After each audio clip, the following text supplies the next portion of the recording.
Today we have super featherweight, 130-pound, hot rising prospect. He's going to give all those super featherweights and featherweights a run for their money. We got Floyd Schofield, but better known as by everybody in the boxing world, Kid Austin on the show, joined by his dad, Floyd Sr., trainer, manager, everything. It's a family affair. Let's get into it.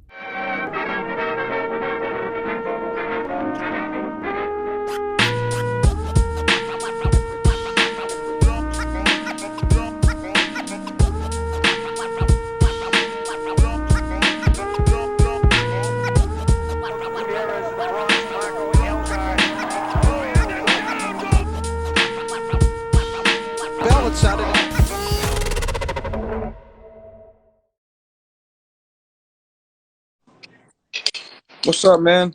What's up? What's up? Sorry about that, the delay. Jeremy, I don't think he knows how to, read a clock. I really don't.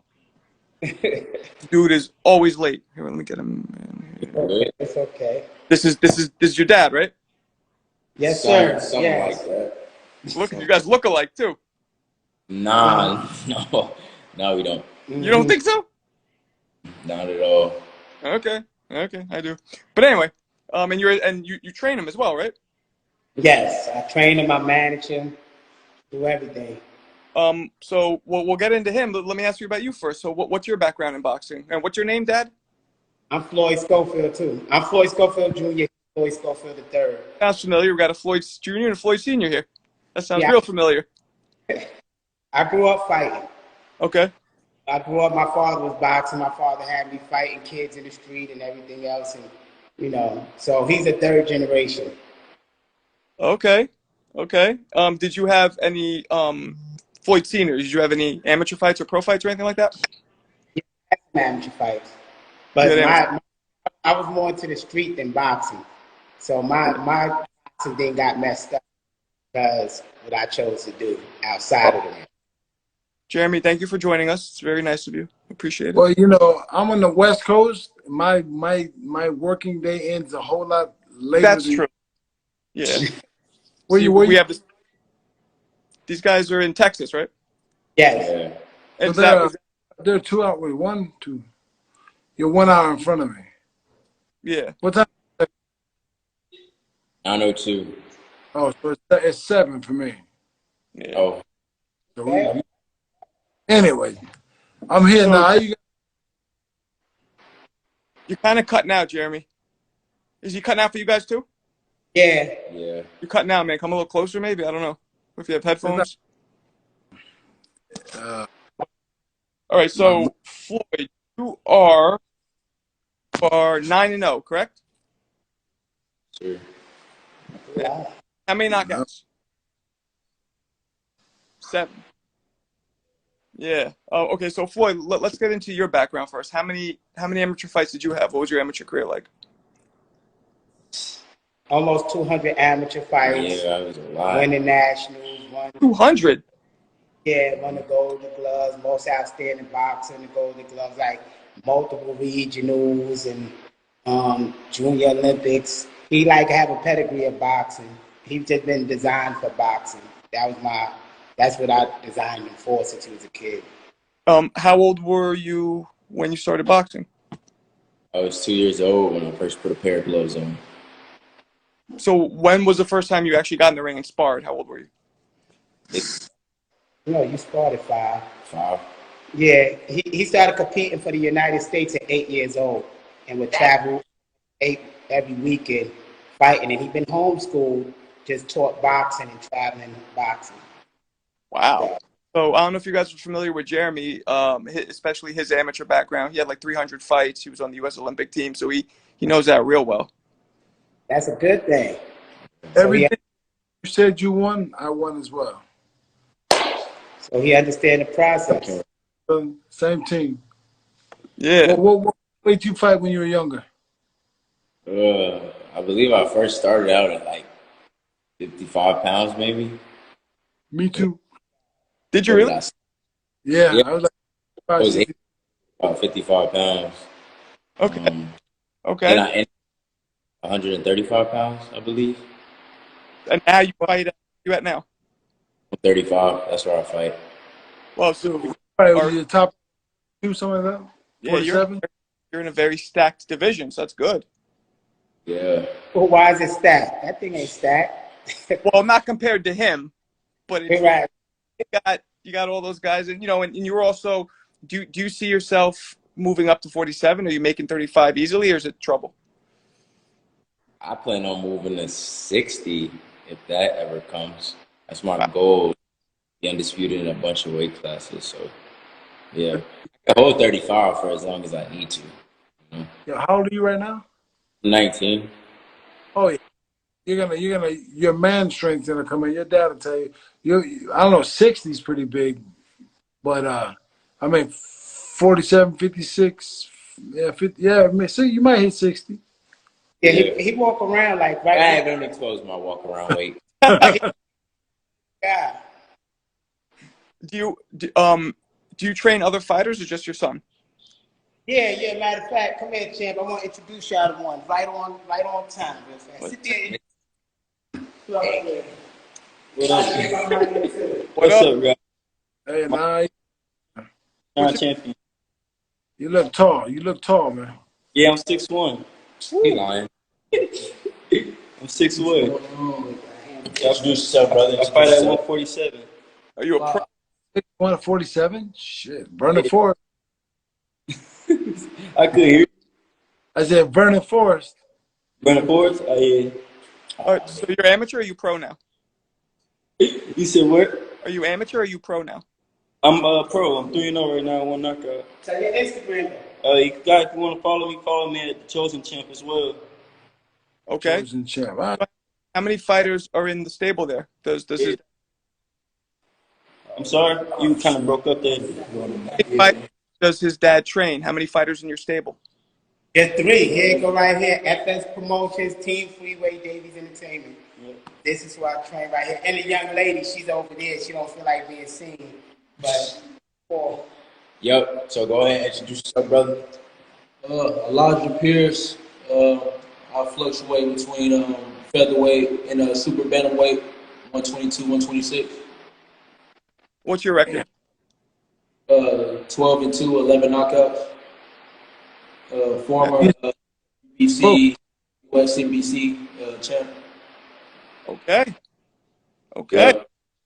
hey man, I got to go. Did you get your Instagram? Oh yeah, my Instagram is Elijah_Pierce. Okay. Say it again. Broke up. Say So yes, that is the other people that my That's- dad trained. All right.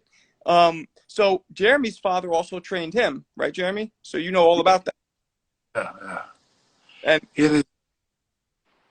It's tough, man. It's tough with your dad because they know you. They work you the best and work you the hardest, man. They work you the hardest. My father was a great trainer, but just my father was a good trainer, a great motivator. If that makes any sense. Mm-hmm.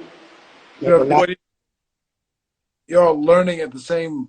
You're all learning at the same speed, and you as the adult are trying to learn faster so you can teach more.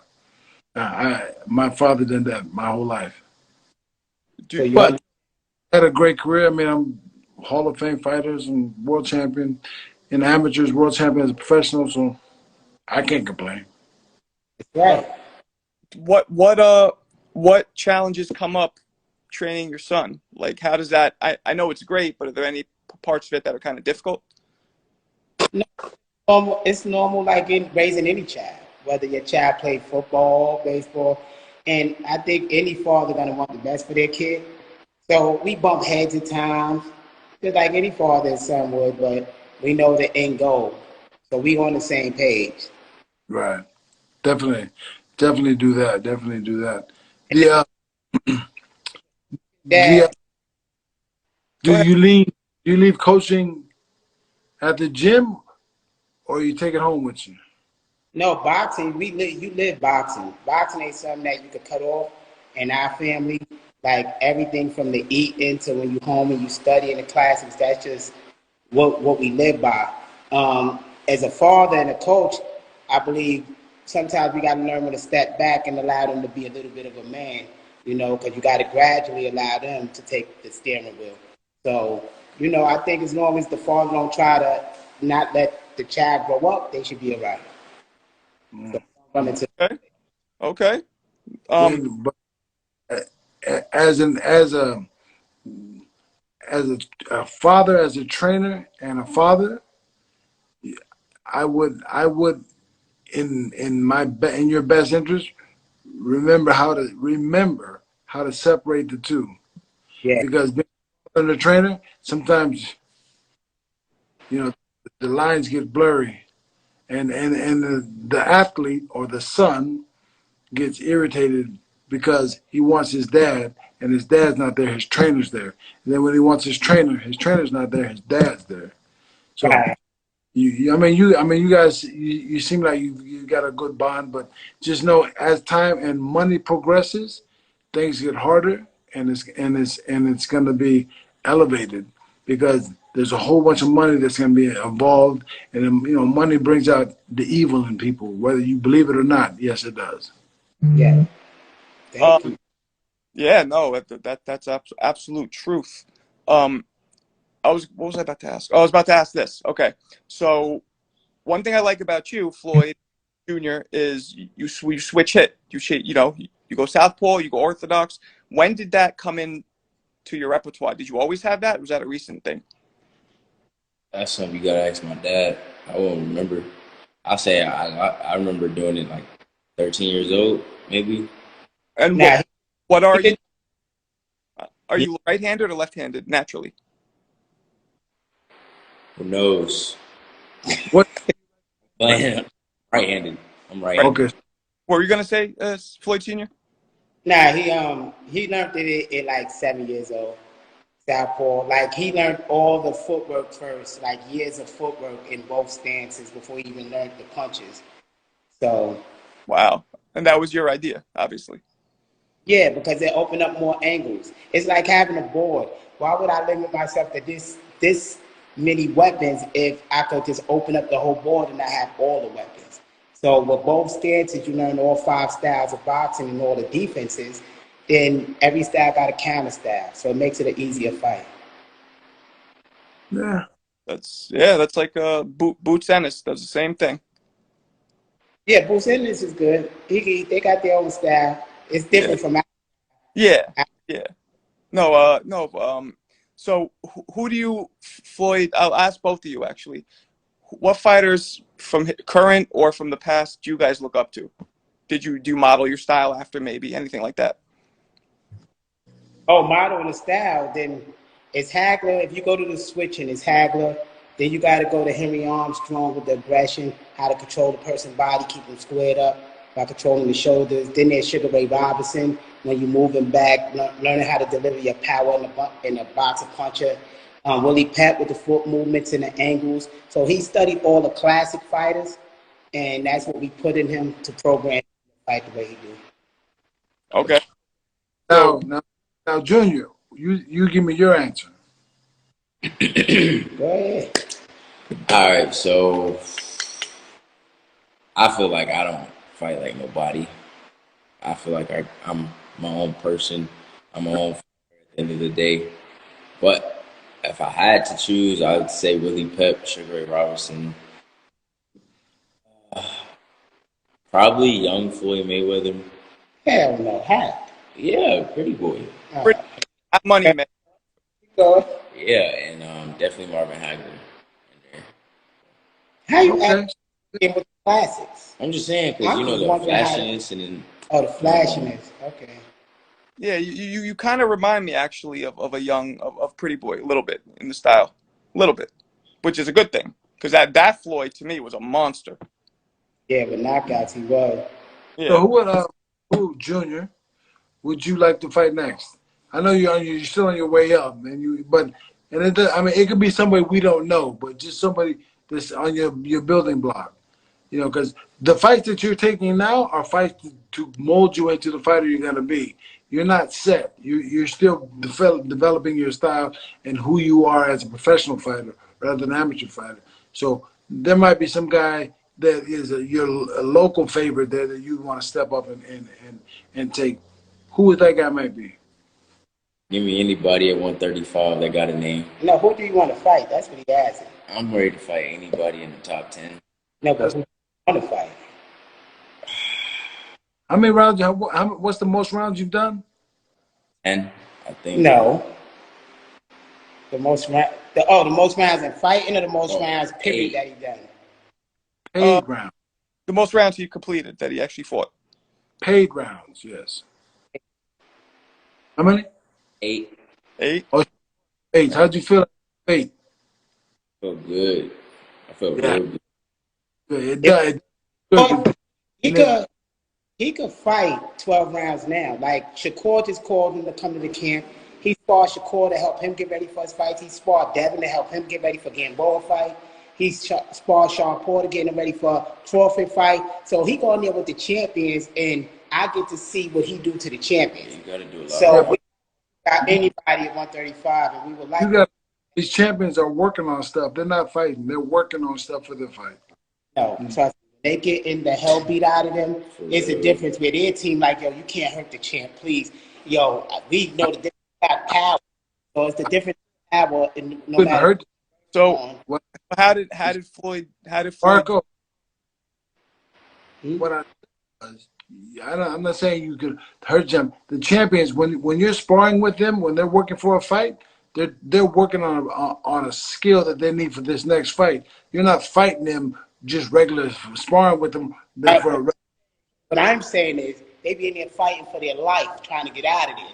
They not working on nothing, calling for help and getting it. Like Devin got buckled. He buckled for help. So it ain't like, it ain't like no competition to us. Even when they working, they can't take his power. As soon as he hit them, they can't take it. And all of them were saying, we've been saying he's the greatest boxer of all time. Not one of them champions that he worked with came out and said no, not one. And all of them is the top champions. And all the coaches that came in, like we trained with Sean Porter. We supposed to be going in with, what's that guy named in Florida? Okay. The coach.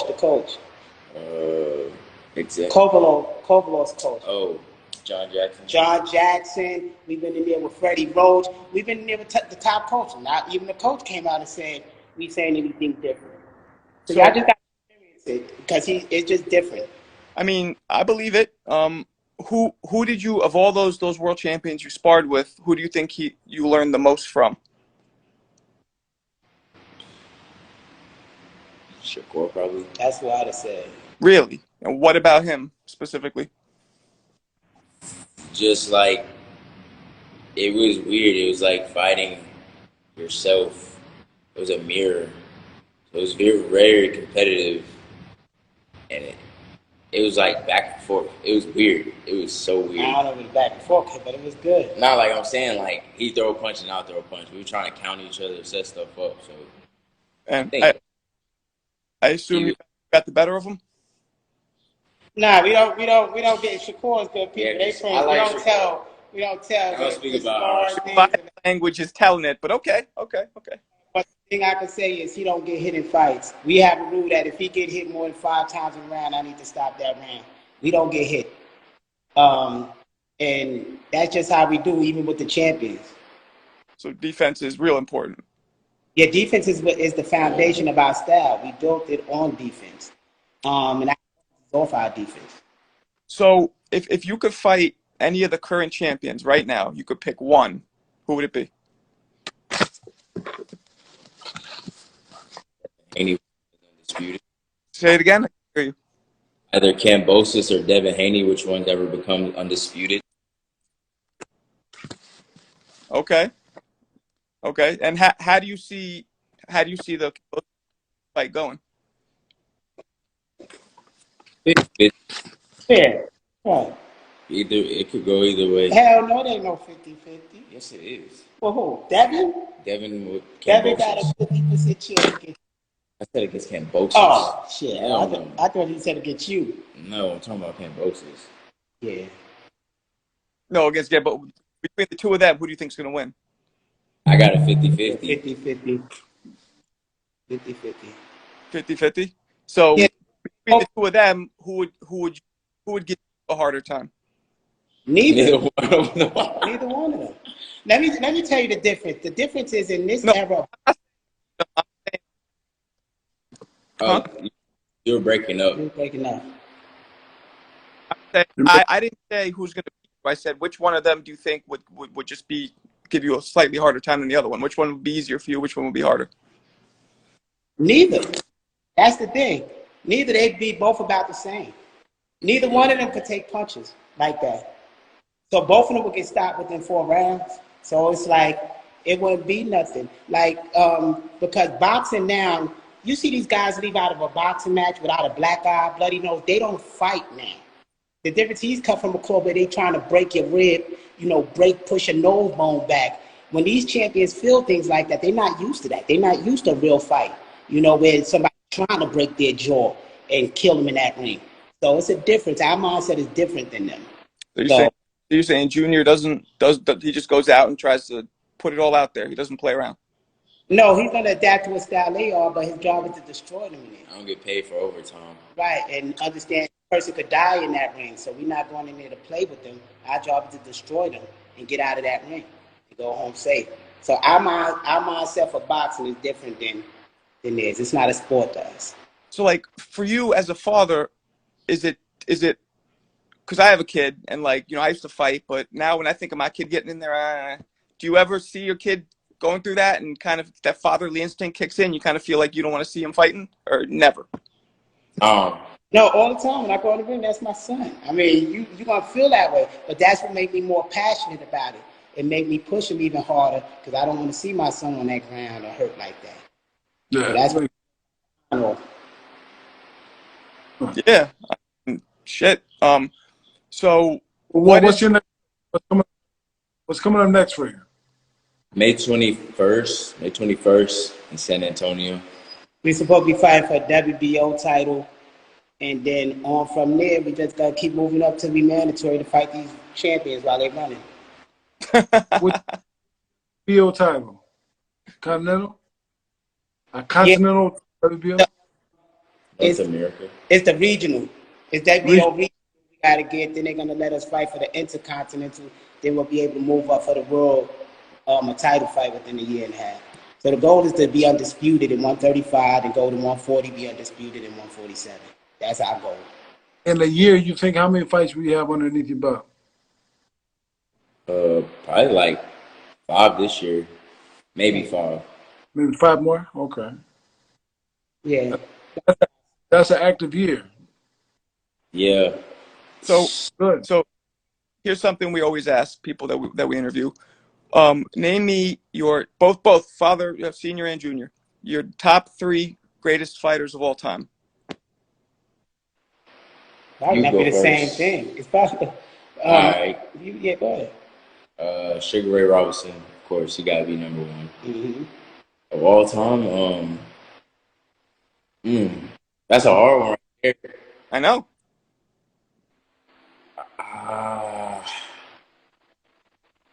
I would put Willie Pepper number 3. Ooh. Man, that's hard. That's hard. Well, that's good. I got Sugar Ray Robinson. I have Henry Armstrong, and I got Jack Johnson. Okay. I love how you mentioned Willie Pep, man, because I feel like you almost never hear younger fighters like give props to Willie Pep. Yeah, he was a great defensive fighter. Amazing. Did you guys ever hear of a fighter named Oscar Canizales? Excuse me, Orlando Canizales. I'm sorry. No. No, okay. He's in here watching. He's one of the all-time greats. He had the footwork. You should look him up. He was very similar to Willie Pep. He was from Texas, Orlando Canizales, one of the best defensive fighters and with footwork of all time. Check him out. Oh, now we're gonna check him out. Thank you for giving us that Jew right there. Yeah, no, he was unbelievable, and and he's actually watching right now. I saw him before. The dude's a legend. The guy he was a great fighter, and very, very slick and smooth with his feet. So something you should watch if that's you. Game, very good. Yeah, if you like Willie Pep, you're gonna like him. Yeah, Okay. like him. Yeah. Gonzalez. Say it again. Sorry. Orlando Gonzalez, right? Orlando Canizales. Canizales. in something. Well, if you text me, if you forget, I'll tell you the name. Okay. All right, so I don't know if I forgot if we asked you this, but how many years do you see yourself until you be ready? Do you think you're ready for a title shot now, or you still feel like you need a little more time? My team feels like I need like a year and a half. No, we don't. We don't feel he's ready to beat the champions now. I'm ready to go now. But I want to keep him to get closer to his man strength because I want it to be fair. Because the only fight that I will about a year for is Tank Davis because he got a lot of power. So that one is the only fight I would say, all right, wait a year and a half. But all the rest of them, he'll wash those. All of them, Lomachenko, everybody. Lomachenko ain't no competition for him. You can see a video that I posted up on YouTube telling how to beat Lomachenko, and then watch Lopez do the same exact thing that I put up on. Lomachenko got 2 losses with a very little wins. If that was anybody else, they would be saying that he wouldn't even be considered in the rankings. But the fact that he got a great promoter, they promoting the hell out of him, and they make people believe that he accomplished so much more. He's an average. I used to go crazy when they would have him listed in the pound for pound great with like 9 fights. I couldn't believe it. Right, it's crazy. Yeah, but he has skill. You can't take that away from him. No, he got skill. He's a good fighter. I like how he fight, but he wouldn't be no competition for us. And then you got so competition. What do you dislike more, power or speed? It's like, well, who though? Like, For him, I'm asking Junior, what do you dislike more, power or speed? You can deal with the power, or you can deal with the speed. Like which one do you go? Kind of not what I like, but you can obviously beat them. But what is the formula that makes that? Do you know the question that he asked? Are you asking me like which one like would irritate me more? Yes. Yeah. Yes. Neither one of them, because it's a fight. People gonna have speed and people gonna have power. If you can't take the speed nor the power, you shouldn't be in the ring. I mean, at the end of the day, you might run into somebody that got both. You're gonna run into somebody who got both. Guarantee you run into somebody who's got both. But you take away the speed and the power by breaking the arm. I mean, bone shatter. They throw the arm out. There's ways you could break the arm, so you don't worry about that in the fight. And when it comes to punching, somebody throw a punch out, why not break right here? A fraction right there. They won't be able to use speed or power. So the thing, our mindset when it comes to fighting is different. You destroy the person, every aspect of that person, whether it's ribs or whatever. You take away the speed and power. So that one for us. that is gangster. All right. All right. Why not? That's our lifestyle. That's what we know. My dad used to have me outside fighting people with no gloves on as a kid. You learn a fight. You learn to fight, how punches feel. Boxing is easy to us. It's like, really? This is nothing. And all of them that I got here are fighters. Like, they love fighting. Like, it is what it is. Have you ever had somebody walk in the gym there and you just wouldn't train them because they just didn't have what it takes? Or do you work with anybody? No, I don't. I'm very selective. These are the only ones I work with, and I'm about to kick Elijah's ass out if he don't act right. But no, I'm a very strict coach. If I wanted more than you, then we not doing business together because it's a lot. They fight in the ring, but after that, I have to build a brand out of them. A whole brand, form it into a corporation, come up with the licensing for the merchandise, and get the commercials. Like, it's so much more that come with it than just training and being a boxer. So they got to really put 150% if I want to work with them. Okay. All right. That's a good mind frame to have. You're right. Boxing is a business, like 100%. Yeah. And your son is lucky that he has his father looking out for him, because a lot of fighters, get taken advantage of, make wrong decisions. You know what I mean? That's right. How you feel about that? Feel about what? What you just said. That was true, but try not to gas his head up so much. Man, so let me ask you, who's your favorite fighter? Oh, Y'all, no. my favorite fighter is Roy Jones. Easy. That's one. Oh, of top 3, Roy Jones, Sugar Ray Robinson. probably Joe Louis. But it's Okay. tough. It's tough. It's tough to pick the third one. Yeah.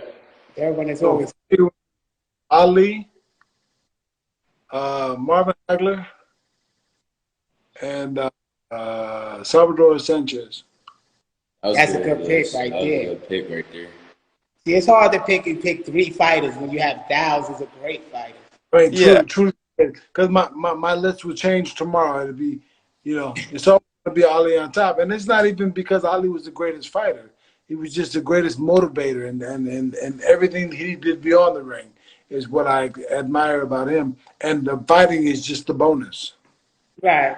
So what do y'all feel about the state of boxing right now? Are y'all happy with, look from a fan standpoint, are y'all happy with boxing right now, or what do we need to improve on? I think that we need to get all these fucking YouTube guys out of our sport and go back to the man sport that it is. I agree with you there. I mean, I was gonna say more fighters should fight each other that don't. Like I didn't think Bud and Arrow would ever fight each other, and now that they are, at least most likely, that's good. They need to fight because back in the '80s, '90s, everybody fought, That's right. and now, And now Right. everybody's prima donnas. yeah, Holy and it's My trunk, my club, my shoes, my gloves. So shit, fight, motherfucker. Let's do it. for real.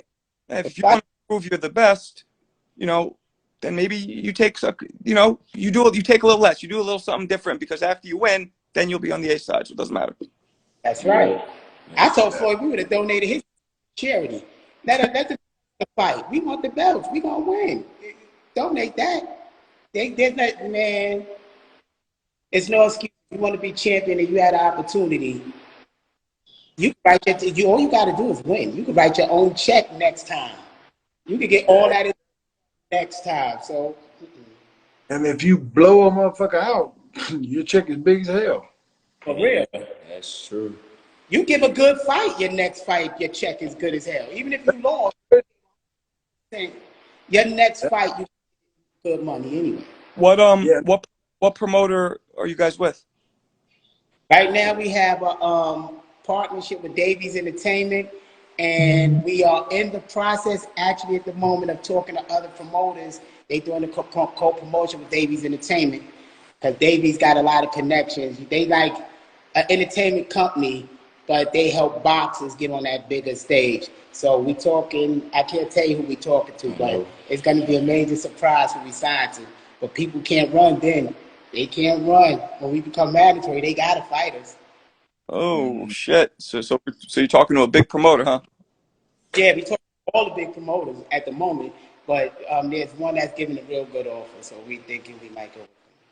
All right. Okay, Well, good shit.